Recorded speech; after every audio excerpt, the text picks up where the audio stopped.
All right, so we'll get right to the guest today, Meir Ezra. And the list of things that was sent to me about this gentleman is there's no way that I could adequately repeat all that information. A lot of great things in success and prosperity and really from a very uh, what started behind the eight ball out of the gates had boy, I'm losing my words, had stuff to deal with from the time he was born to Yeah. overcome in order to get to where he's at today. And I'll tell you, this is an example real quick of another one of these. If if you're sitting around thinking you can't get anywhere because of whatever's going on in your life, the really are this gentleman's story will change your mind. And anybody, these obstacles are meant to be overcome. And it seems to some extent that seems to be part of our job is to overcome obstacles. That's part. I always think overcome obstacles and help other people. That seems to be my Mhm. two main missions. So go ahead and introduce yourself a little bit so they'll understand, my listeners will understand who you are. Okay, hi, nice to meet you and anyone that's listening. So my story is I was born in a very, very small town in the north of Israel. And I was born with both my feet pointing backward. So from the age of 3 days to the age of 6 years old, I had cast up to my hips. And every 3 days, they will take off the cast, break the feet, and put the cast back in. So I was in constant pain for 6 years. And after 6 years, they took out the cast and they told me, your feet are pointing forward, but you cannot walk. There was no muscles. And you basically an invalid. You will not succeed you will not be able to walk or do anything. Just get used to a wheelchair. And everyone tried to convince me. And I had this thing that in life, you can either be cause or effect. Hmm. If you, so how do you know that it is you? How do you know that you do something right? It is when you are causing, when you are not the effect of someone or something. And I said, no, I managed to grow this body somehow, so I can fix it. And I started to do all kind of things with my mind. And I actually decided to recreate the feet. And after a few years, not only that I could walk and run and everything, I joined, when I got to the age of 18, I joined the most prestige, the most difficult unit in the Israeli Navy. I became a diver. Just to give you an idea, the course is 2 years. We started 4,000 people. And after 2 years, we ended up 21. So it's really tough. And since then, I just anything I'm doing in life, I look and I say, number one, I need to be cause. Number two, I need to allow everyone else to be at least as cause as me. Hmm. So I need to be cause not by making someone else useless. I need to be cause by making someone else at least as cause as me. And once I got this idea that me being cause do not mean someone else need to fail, someone else need to be the effect. Once I realized that, like at a very young age, everything changed for me, and I could actually see more and more and more viewpoints. And I realized that every time that I'm in effect, I'm consuming entertainment, I'm consuming life from other people, from other things. And when I'm cause, I'm giving life into things. Hmm. And that, so I've been in the Israeli Navy for 6 years. I was extremely successful there. I got to the highest level possible. Then I went to a trip in the Far East. I climbed the Himalaya. I've done all kinds of things. Yeah. And then I started business. And by the age of 31 years old, I made 100 million US dollars cash. Wow. Wow. And then just things improve. Yeah. Yeah. That's definitely a pretty good step on the ladder to success. 100 million at age 31. Yeah. Is that what you said? 31? Yeah. Wow. 31. Yeah. Yeah. So as we were chatting at the beginning of before I hit the record button, I'd said something about that the universe had provided me with some things, and you had a different point of view on that, and I would love to pursue where you were going with that. Yeah. So the universe is a physical thing. What does it mean, physical thing? Physical thing can be anything that composed of matter, energy, space, or time. And physical things don't give you things. A stone cannot give you things. A stone is interesting, and I'm interested. A stone I can use. A stone don't give me things. And when I start to think that something can give me thing, it means that I cannot give life into it. So I'm becoming an effect. So how do you know if you're on the right road? If someone tell you, do that, and you say, is it making me more cause or more effect? If it's making me cause, it is guaranteed that it's correct. If it makes me an effect, it's guaranteed that it's incorrect, because how effect can you be? Dead. When you are dead, you don't cause anything. When you are alive, you cause everything. So the more you say that, the more you expect something or someone to give you thing, the more you become an effect. The moment that you realize that the only person that define your condition is you. You define your condition. Yeah. But when I'm talking about you, you are not just your body. You have your body, you have your family, you have sex as a mechanism to create future survival. You have groups, you have mankind, you have life forms, you have the physical universe. You are composed of all those things, including the God or the creator. This is all you. And when you're handling one thing, when you make one thing an effect, let's say you make your wife an effect, at that moment, you become an effect, because the weakest link, the area that doing the worst, will define the condition of all the rest of the areas. So whenever you look at anything from my viewpoint is, am I cause here or am I an effect? So if I start to blame someone, I'm an effect. Every time I blame someone, every time I blame a condition, I'm an effect. So if I'm an effect, thank you very much, straight to hell. Yeah. Yeah. The effect could also be interchanged a little bit. It sounds like you can also, that ends up putting you in a state of victim, in the state of the victim, where you are the victim of what's going on rather than happened to me. Yeah. Yep. And that is seems to be a real crutch for the human condition, that we want to point outward and look at all and explain why, if this was this way, I would be doing better, and if that was this way, I'd be, and if he wasn't such and such, and start pointing the fingers every place else, when it's really, it's me, I'm the problem. It's the problem is not outside of me. It's you're not the problem, you're the cause. So you can cause problems or you can cause life. It's up to you. You can see that a person most of the time find faults with other people. And when I find fault with you, let's say that I say, it's your fault that I'm not successful. Now I'm at your mercy. Until you don't change that, I'm just sitting there waiting. I'm at your mercy. I'm total victim.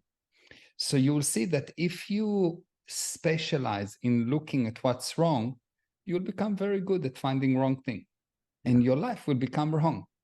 Yeah. If you specialize in finding what's right, you'll become very good at finding what's right. And there is a law that I isolated, and the law says the following: machines you fix by finding what's wrong with them. People you fix by finding what's right with them. I like that.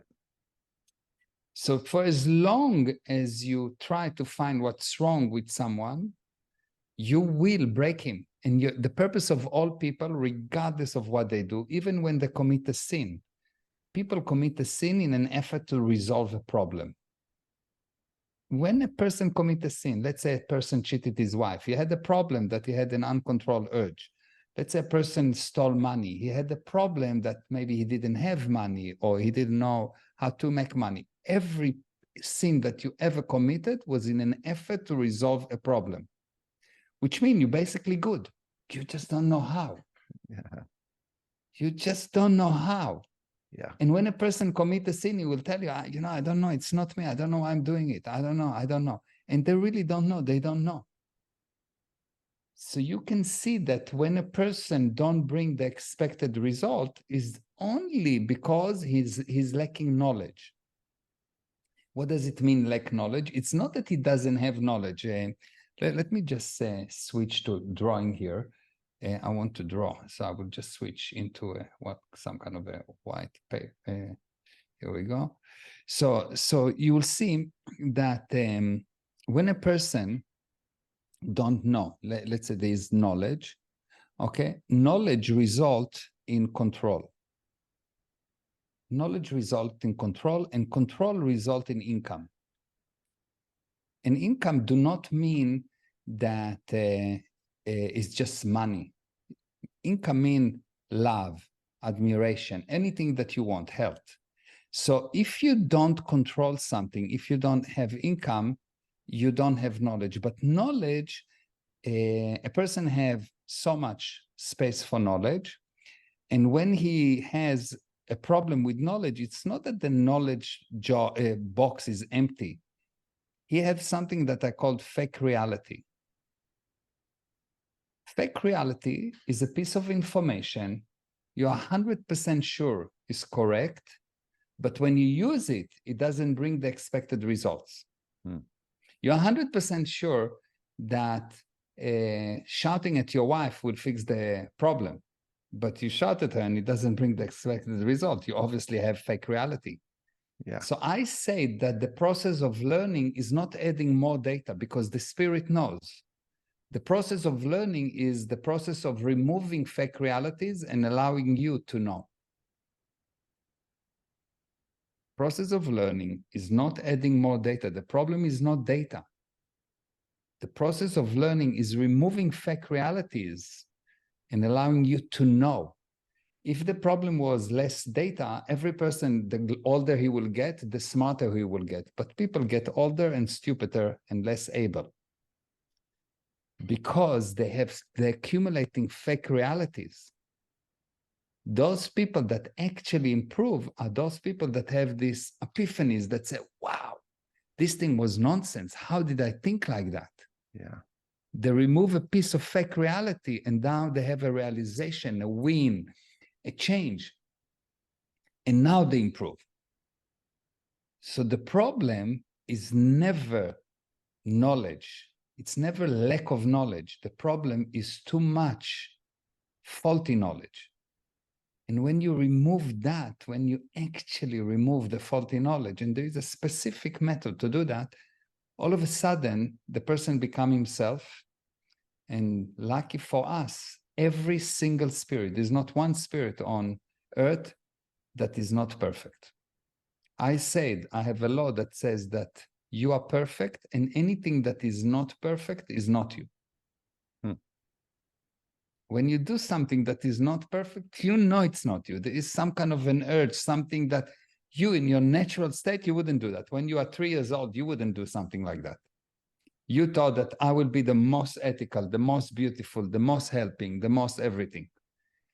And something along the way added to you, to the real you, that mess you up. So you are perfect, and anything that is not perfect is not you. And my job, what I do in my teaching, in my processing, what I do, I help people to discover fake realities, to remove them. And now you actually handle the problem. You didn't do something that, you didn't handle the problem by force. You didn't say, I will not do drugs by force, or I will not drink by force, or I will not be violent by force. I will force myself. I need someone to hold me. No, you find the reason why it happened, remove it. And once you actually remove the real source of the problem stops being a problem. Yep, that's pretty much the way we work through this, is to get rid of the stuff that isn't me. Yeah. The things that I've done in my life that I am now killing myself over, drinking and drugging myself to death, are times when I did not act in my true spirit, and then I'm remorseful Mhm. about that, and I have to go resolve that stuff. At least that's what we do. We resolve those things, process them one way or another, Mhm. either by Mhm. confronting, making amends with somebody and making it right, Mhm. through forgiveness for when something bad is, something air quote bad has happened to me from another person. I have to find Mhm. some way to allow some forgiveness in my heart, because otherwise I'm just carrying them around with me all the time, and that is not what I'm here to be doing. Yeah, and it's very good, and we can talk about this for a second, because let's look at something, okay? Hmm. So let's say this is time. Let's say this is time, okay? Hmm. And this is where you are now, and this is something that you've done in the past, a sin, okay? There you go. So for something to continue, it has to contain a lie. I will explain why, okay? I'll Hmm. explain why. Truth, we can say that truth is the original. It's the moment of creation. It has no time. It has no continuation. Why? Because if I say that something happened now and I change the time, it's already not the truth. Yes. If I said that we started this conversation an hour ago, I changed the time. It's incorrect. It's not the truth. Yes. Because it's changed from the original. If I say that I'm not in Cape Town right now, I change the place. It's not truth. If I said that I'm not sitting, if I said that I'm standing, it's not the form. And if I said that I'm not talking, it's definitely not truth. It's not the event. So the truth can be said to be the exact time, place, form, and event. Okay? Any change here, which the first one is time, of course, the place change because we are on a planet that move and everything change. The place change. Every time something change, what you get is lies. Lies is a change from the original. Hmm.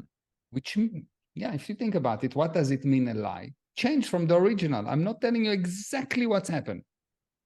And in order for something to continue, there must be a change. So if the atom would stop moving, this thing would not be here. If there will be no motion, there will be no change. And if there will be no change, there will be no continuation. So when you find the truth about something, it ceases to exist. So when you have something that you want to resolve, it does not resolve for as long as you did not find the truth. Once you find the truth, you don't need to ask for forgiveness. You don't need to do anything. What happened is quite amazing. Let's say that I committed a sin. This is my timeline and this is your timeline. And I committed a sin against you. Okay, so I'm pushing and you pushing. You say I'm wrong and I'm say I'm right. Okay. If I find the truth about it, this thing ceases to exist. You can push against nothing. You don't need to actually ask for forgiveness and make yourself less and all of these things that can help as a Advil, but they are not solving the source of the problem, because this thing that has been done is still there. Once you find the truth about something, it stops to exist, and at that moment, everyone gets released. Hmm. And you'll see that when you change, everyone around you change. How do you change? Finding the truth, removing fake reality. How does a sin become a fake reality? You justify it. You explain why it's not a sin. He deserved it. He started. I didn't know what to do. You explain it. You justify it. So if you really realize that the only way to actually handle a problem is eliminating the source of the problem, and the only way to eliminate something is by finding the truth about it. Otherwise, you're just using force to to prevent it, and force is a very temporary thing.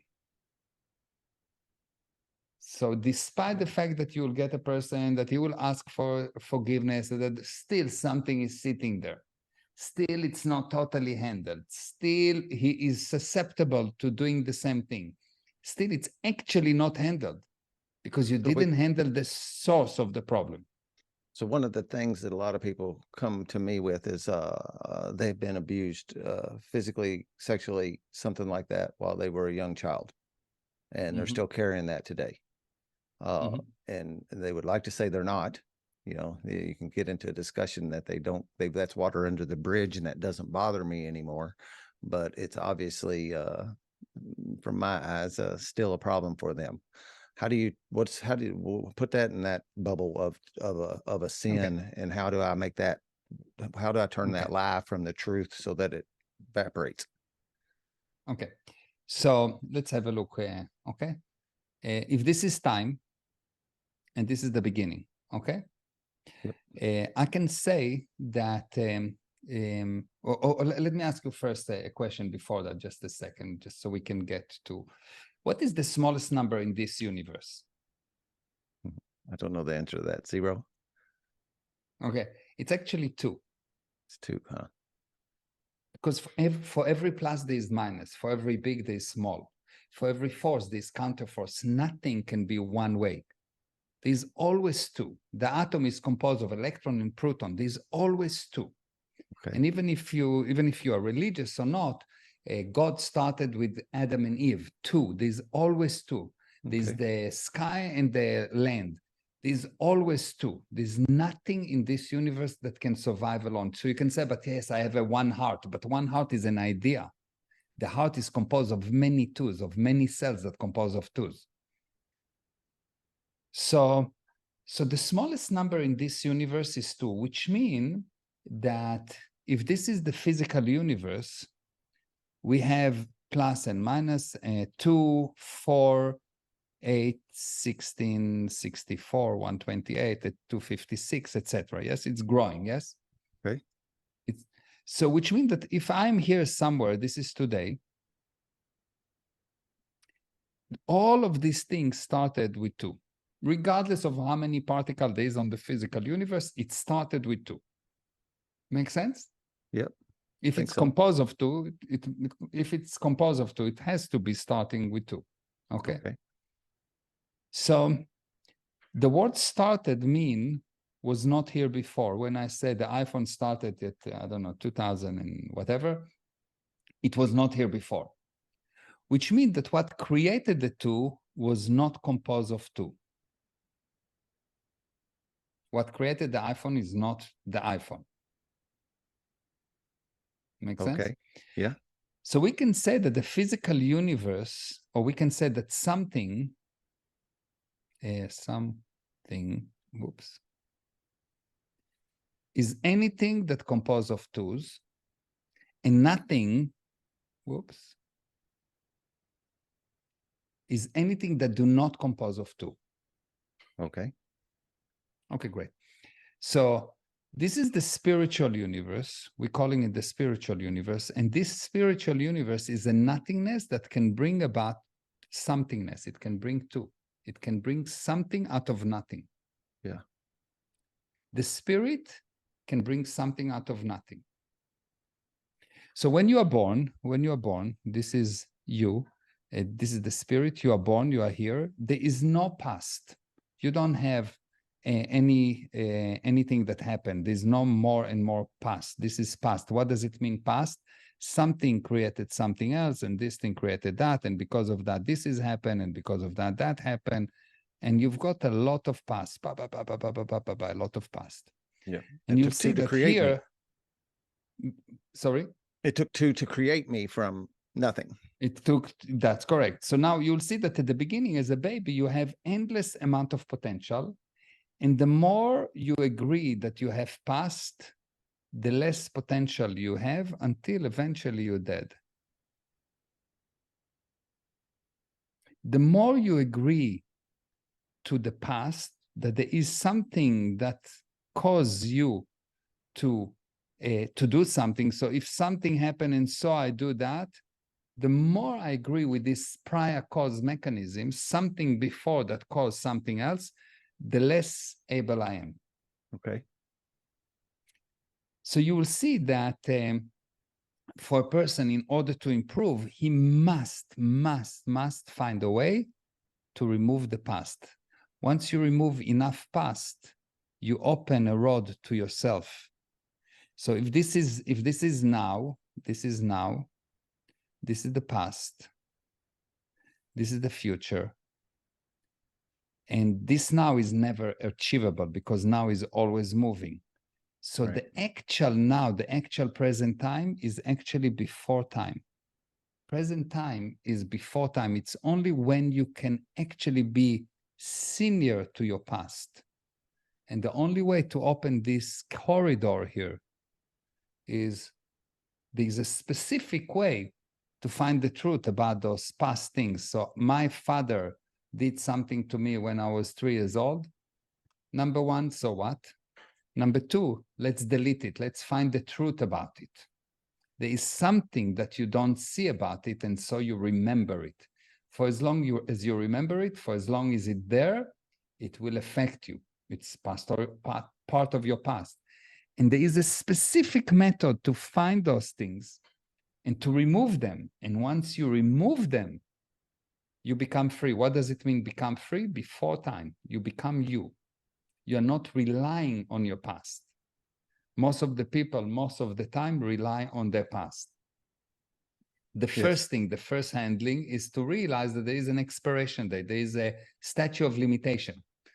And the statute of limitation should be more or less 20 minutes. Something happened 20 minutes later. Okay, that's the truth. How could I be cause over it? This is what I'm asking myself. I have an agreement with my wife. I have an upset with her. I have 20 minutes to handle it. If not, I figure out how I created it. I figure out how I'm cause over it. When she's upset, she allowed 14 years. That joke in So- itself is what that is part of this, whatever this malady we have, where we hang on to these things from the past and it clogs up. I always I'm talking a lot of analogies. It's like I've got one of those hats on, it's got the carrot hanging in front of it, or a beer can, or whatever it is hanging in front of it, and that hanging in front of there is my past.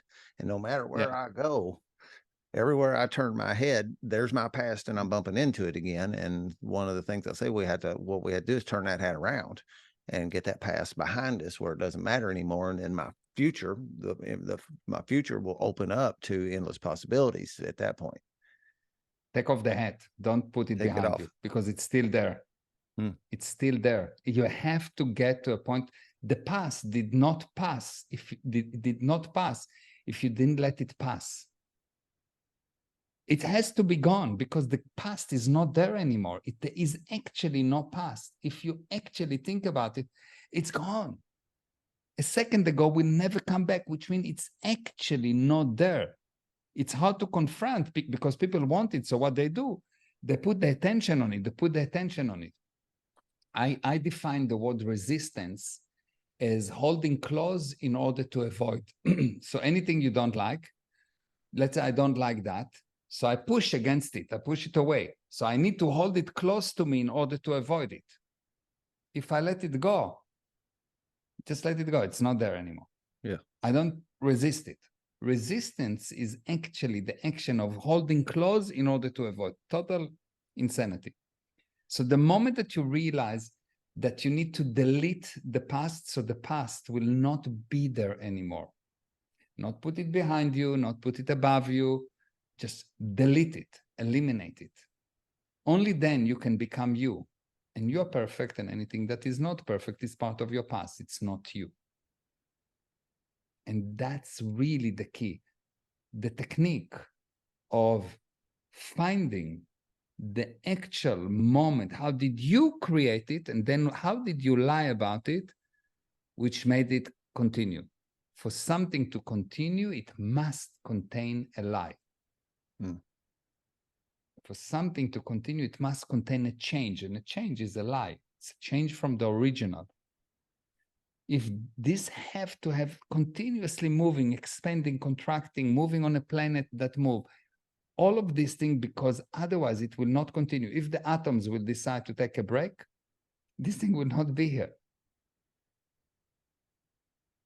Right. So once you realize that the actual handling has to do with discovering the truth about the incident. Once you discover the truth, you don't have to ask for forgiveness. You don't have to, it's gone. Forgive about what? It's gone. And Well, I only hear then, what you're saying there, but it's another one of those easier said than done. Now, my past is, I remember it. I can't, I so far have not harnessed the power to like completely forget it to a gone state. The things that I worked on, the processes I went through allowed me to like remove the weight from it. Doesn't weigh as much anymore. Doesn't have the impact on it, but my mind can't get around how do I just make something gone? yeah, because you never knew that the truth is the exact time, place, form, and event, and you don't know the process of how to removing things. You just don't know it. I don't know it. Yeah. So what you've done right now is you use force to. Generally, you can handle anything in life in one of the in 4 ways. Number one, to say it's there. Yeah, it's there. That's it. It's there. Number two, you can use force to say that it's not there. I will forget. You use force to say it's not there. Number three, it's to lie about it, to change it, to say, it's not exactly how it happened, or I made peace with that, whatever. It's to lie about it. And number four is to find the truth about it and so to eliminate it.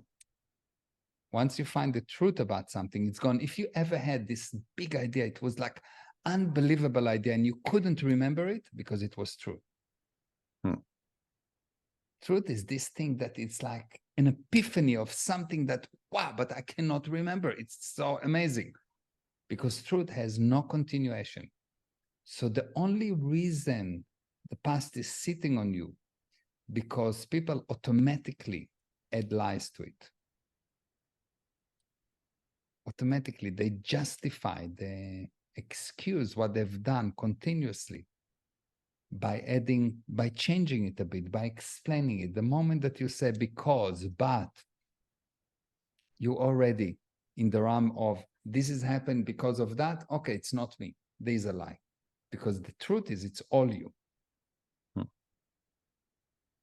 Well, I will admit I'm having trouble wrapping my brain around how that is done. Yeah, I'm not, because I didn't explain how it's done. Yeah. And it's not something that we can do in half an hour. Yes. Right. Yeah. It's a little bit of more knowledge. There's much more knowledge to really get to a position. We need a few hours, and I have thousands and thousands of people that done it. And the interesting thing is like that. What I do with people, I say, this is you, and this is all the good in the universe. Every time you commit a sin, you do something, and a sin I define as something that you do that you wouldn't want someone else to do to you, but you do it in an effort to resolve a problem. So every time you commit a sin, sin has side effects. And one of the side effects is that you hide it. You don't want other people to see it. Yeah. And you commit another sin and another sin, another sin, and you hide and you hide and you hide and you hide because you don't really want people to see what you've done. You feel embarrassed. You think that it will harm them. You don't want to cause more problems. So you build around you this jail because you don't want people to see. But what actually happened, you become blind. You don't see. Yeah. You build the walls of your own jail. And once you start to remove them, once you get this technique of how to find the truth, you remove something, and all of a sudden you see something new, and then you remove another thing, and then you remove another thing, and then you remove another thing. And you all of a sudden start to see that actually there is nothing that stops you. Now, how to do that, it takes a few days to learn. And I've done it with, I can say, tens of thousands of people. And the results is uniform. Number one, no more effort. And number two, you recover, everything around you improve, your body improve, you get what you want to have, you get money, you get relationships, you fix everything by removing those blinders off your eyes, because with the blinders you don't see, so how can you walk? You have to remove those blinders. And once you remove your blinders, you know where you're going to. Otherwise, you're going in circles that take you down and down and down. You're in a dwindling spiral. Yep. Well, And I can totally understand that. That we generally, humans seem to be really good at allowing our past and our experience in the past, whatever that is, to block us from being able to move forward and get the things that we want. I found that to be somewhat true in my recovery life. When I started taking away that stuff, when I started processing it, started opening up gates for me, and things started happening for me that I couldn't explain any other way than some power working in my life that I didn't understand. And Mhm. 12-step philosophy allows me to not understand that. I don't have to have a understanding. I can just use it. I don't have to know how it works. I just can use it. But that's what so I It's from a stamp on the baseline, I totally am on board with where you've gone with this. Yeah. yeah. So it's totally true. You don't need to understand at the beginning, but sooner or later you will need to bring understanding, because you are as alive as you understand. And anything that you don't understand, it's good as a first aid, but it will not be a handling long term. Because if people will not understand, the only reason we went out of being in caves, the only reason why we progress is because of understanding, because we insisted on understanding. And almost any discovery that has been done was first observed. We didn't understand why, but we got control over it by understanding. If you just take something and you take an atom and it's the atom explode, okay, fine, it's explode. I cannot control it. It's useless. It's actually damaging. But if I can control it, I can use it to bring energy. I can use it for good purpose or for bad. I control it. So it's very, very, very good as a first step to just accept it. Wonderful. I'm going to just do it because it works. 12 steps work. Thank you very much. I do it. I don't care. I don't need to understand the whole knowledge behind it. But sooner rather than later, you have to gain understanding of what's going on. Well, I think Because that's the thirst most of us get when we get this particular monkey off our back. We're hungry for something more. We're hungry for what's next. Our spirit desires that. Because otherwise, if you don't have understanding, you will become an effect. You will become an effect, regardless of how much power you have. You'll become an effect. An effect can be either having an accident or not doing as well, or not using your full potential, or falling back into whatever, drugs, drinking, whatever. So you have to be in a position where you know that it's handled. It's not fixed. It's not a temporary fix. It's not, okay, I'm holding it away. It's not that I need to hold it. It's gone. And the only way to make something gone is finding the truth about it. And there's a technique, a specific technique on how to do that. And of course, you can go onto my website or just go onto YouTube, see what I'm teaching, and start to get the ideas. And at one point, the person will realize, okay, fine, all those people are doing so well. Yeah. How come? And I was working in Israel, in the jails of Israel. I had a project. And in Israel, the recidivism rate is more or less 70%, 3 months within 70% of the people go back to jail. That's the average. And I've done a project there for a few years in all the jails in Israel. There is 5,000 people that got released as part of this program. By the way, it's very well known. If you just Google my name in Israel, you will see that I've done it. 5,000 people got released. Then we've checked them for 3 years. 3 years. One lady came back. Oh, wow. to jail. One lady. 5 years out of 5,000 people. Yeah. Just one lady came back, and most of them had problem with drugs, drinking, lots of issues, families, bad history, like really the worst.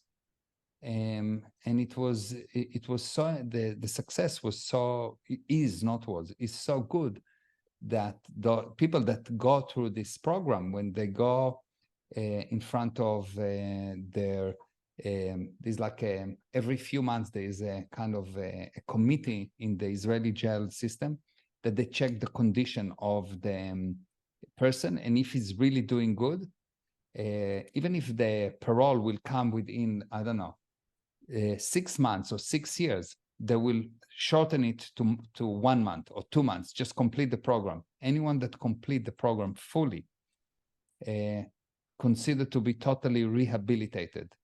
And what we do, we get them to find the truth. Once they find the truth, we can actually measure the result, because things moving away and people lose actual weight when those things that weigh them down so much goes away. Yeah. Yep. Well, that's a Actually fundamental biblical truth, right? measurable. The truth will set you free. Find the truth, and the truth will set you free. Exactly. That's an age-old teaching.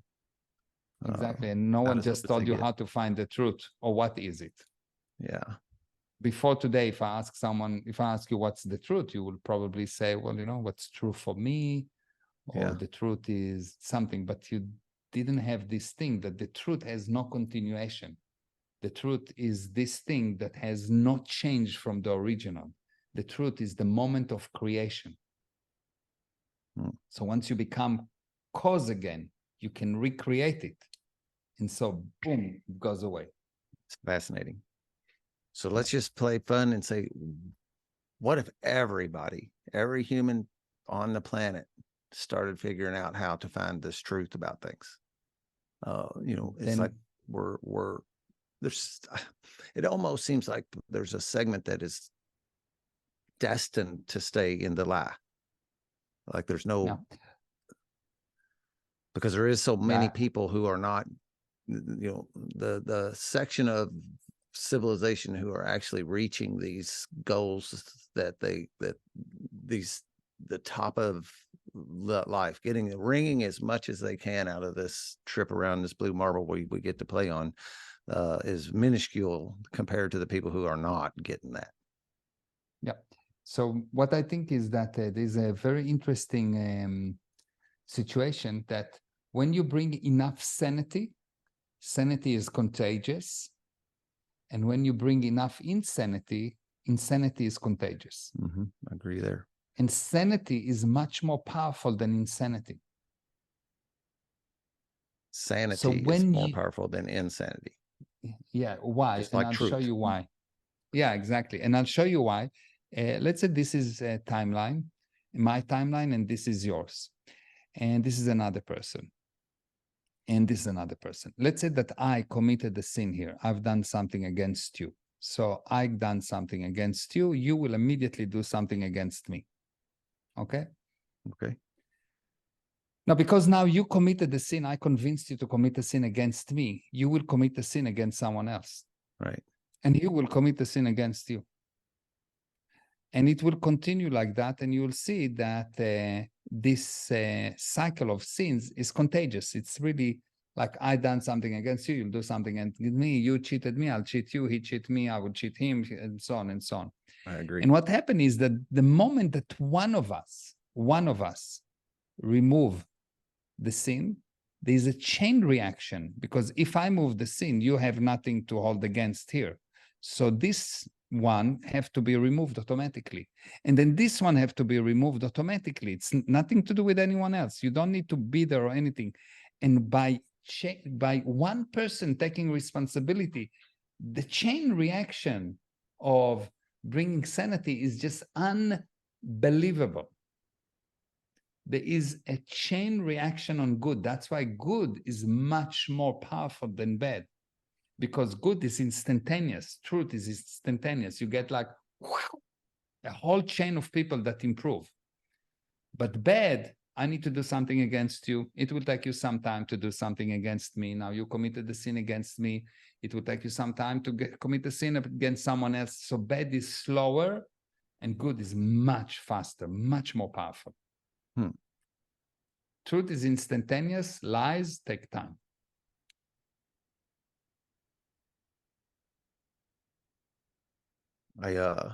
That's tough for me to get my mind around. Okay. Just look at that. If truth is something that truth, if there's a building and this building is held by, this is a building and this is first floor and this is second floor and this is third floor. And it's all held here by this basic base. And this is the original sin. If I remove that one person that removed this sin, if I remove the base, all of this thing will fall apart automatically. This is truth. But to build these lies, it takes to build that, and then to build that, and then to build that. It takes long time. Yeah. So I commit a sin against you, you commit a sin against me, which convince you that you cannot trust people. So you commit a sin against someone else, and he commit a sin against you, and it takes time. So truth is instantaneous. I took the base of the building, the whole building goes, boom. Lies take time. It takes time to build mess, and lies is mess. Lies is more and more mess. Yeah, they are a mess. They create messes. We Mhm. use a general term in recovery, just as kind of generically, call it a resentment, and that's that stain that's left behind me as a result. Oh, something just changed. Can you still hear me? Yep. Something just can hear changed you. on my end. And that those are the little spots on the lines that you just drew, you know, whenever when you do something to me, well, then I hold this resentment, and you know, and then, like you said, it's infectious, because we kind of tell a joke about, you know, I'm driving to work in the morning and somebody cuts me off and I lose my temper because of that, and then I go to work and yell at the secretary because that, in my past, I let that still carry with me, that resentment eat me up. And then I come home and I yell at the kids and I kick the dog, and all because of something that happened earlier in the day that really didn't need to have that impact on me. But it's like a pinball in a pinball machine. It bounces around. Exactly. But it takes time. So bad takes time. Yeah. Good is instantaneous. If you find the truth about something, it goes away. Everything changes.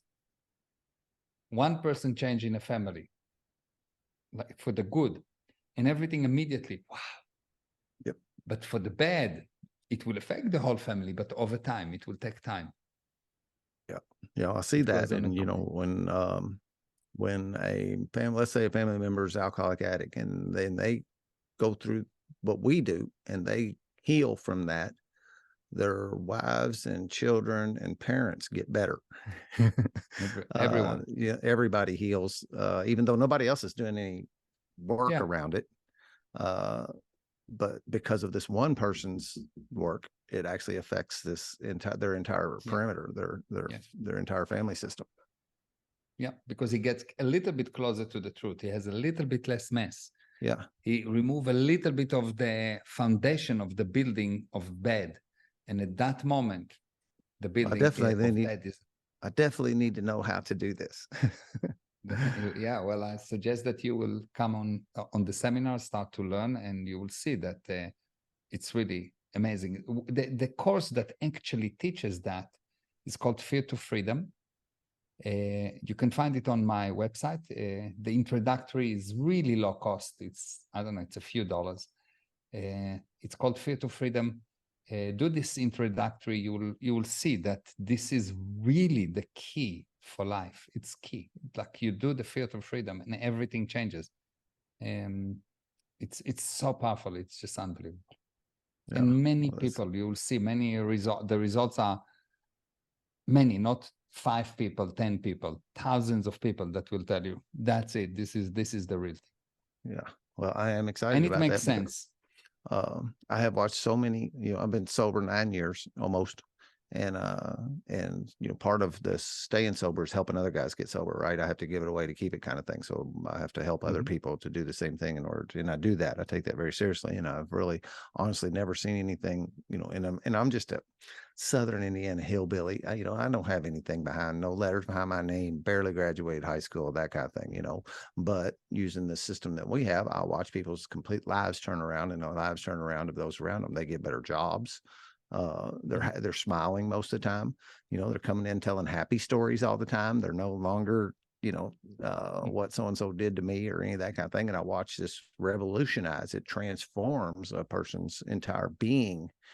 And and I've said I've never seen anything stronger than the power of what we're doing here. I just, not to say that I've been in contact with everything. That's not what I mean. I mean, I have not seen anything. I have not been in contact with anything more powerful than what we're using.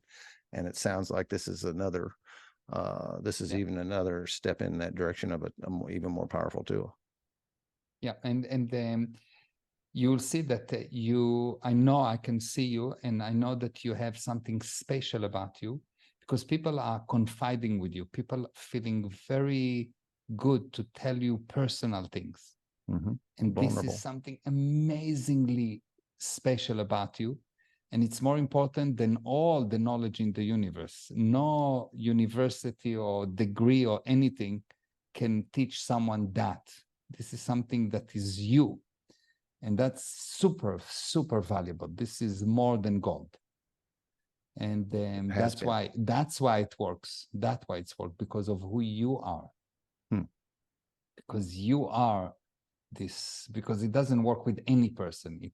It's you, that you have this unique quality that you are willing to, that people somehow find you open and safe. The right person, the right person to speak to. They know that if they will speak to you, you will somehow help them to undo whatever going on. And this is stuff that angels are made of. It almost feels like magic. Yeah, it's magic. It's almost feels angels like that. Are made of that. Yes, it is, and it's admirable, super admirable. Like, wow. Well, thank you. It gets it's almost a scary power in a sense, a little bit of and it can't, some people you tell that to and you think you're full of baloney, but there is something very magical happens when I get together with another human being and we do what we do. So the other thing I've always said, I can't have enough tools in my toolbox, so far to date. Now maybe I found the one here that is going to be the one where I go, okay, this is all I need. But that's what been in my drive, has been to find. I have a desire to figure out how I can help as many people as I can help. That's the reason I do this podcast. That's pretty much, outside of going out and keep making enough money to keep the lights on and insurance paid and the house paid and all that kind of stuff to live in this material world. Most of the rest of my life energy goes towards helping other people get sober and it's improve quality of their seriously lives. Because you have this thing in you. It's something that you cannot learn it. You cannot. It's a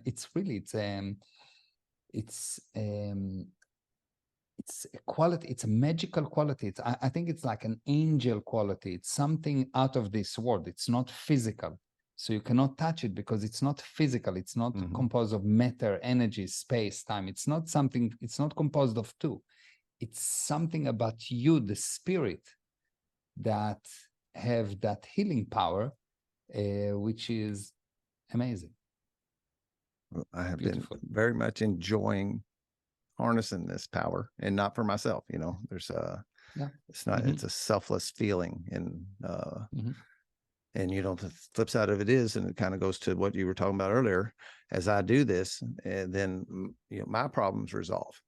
And I don't have, I don't have problems. And I'm really not doing anything not to have any. All I'm doing is focusing my energy on helping these other people, and things go well for me for the most part. Yeah.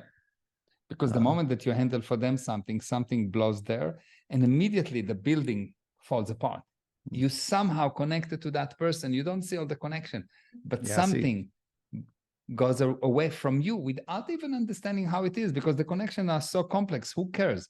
Yeah, I who cares? remove the base and everyone around, everyone, and the connections. One person that you help hundreds of thousands of people. It's a chain reaction. And it's a chain reaction, and it's so direct, but it's so invisible because it's truth.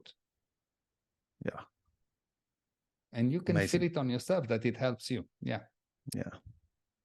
Well, thank you. Thank you. Don't want to keep you too much longer here. So yeah, no problem. all they need to do is Google your name, and I wrote just Fear go to Freedom. Fear to Freedom. Is that? I think, go to gprosperity.com and look for the free or low cost webinars, or just follow me on Instagram, Meir Ezra Official. It's MEIR. Maybe I would just write it here on the. I have your name on the participants thing, so it's just. Yeah. So There you Meir go. Ezra Official. One word. Somebody Meir tried Ezra to take Official. you. Somebody created a lie out there that isn't you. Then you had to put the official on it. Yes. I see that fairly often. Happening. Yeah, people. Yeah, they're copying the whole profile and everything that I put out. They're copying. Yeah. Yes. Well, if they're copying some of what you're doing, that may be a good thing. Yeah. For the world. Well, it's just that they're selling. Yeah. Go ahead. I said these guys that copy my profile just selling bad things, so they're selling. Are they? Yeah. Not such a good they're thing. Not they're using that thing in order. Yeah, they're using the videos and everything to draw people because of the content is good, but then they're selling or cheating people, which is not so good. Right. Yeah. I get it. Yeah. Yep. Well, I've appreciated getting to know you a little bit tonight. Thank you. Thank you for coming on the Spiritual Underground podcast. And I can't wait to take a look at this stuff here in a minute. Yeah. Thank you. And if you need any help, you or anyone, seriously, write to me. I always answer. Okay. Just write to me, just DM me on Instagram or on the website. I always personally handle the communication. Awesome. Within 2-3 days, you get an answer. Always, I answer. It's not someone answering for me. And I don't care who it is, who is what. I always answer with something that will help that person. Always. Great. Yep. Like I said, I believe that's our main mission here on this big blue marble, is to help other people. Yeah. When I'm doing that, the rest of my life goes pretty good. Exactly. All right. Well, what time is it there? Thank you very much. We're probably 12 hours away from one another, aren't we? Yeah. 3 a.m. 3 a.m. Wow. Up at that time. Well, thank you for taking that time out of your day then to do this, and enjoy the rest of your day. Thank you. You too. And I'll see you next time. Bye-bye. Good deal. Thank you. Bye-bye. Thank you. Bye-bye.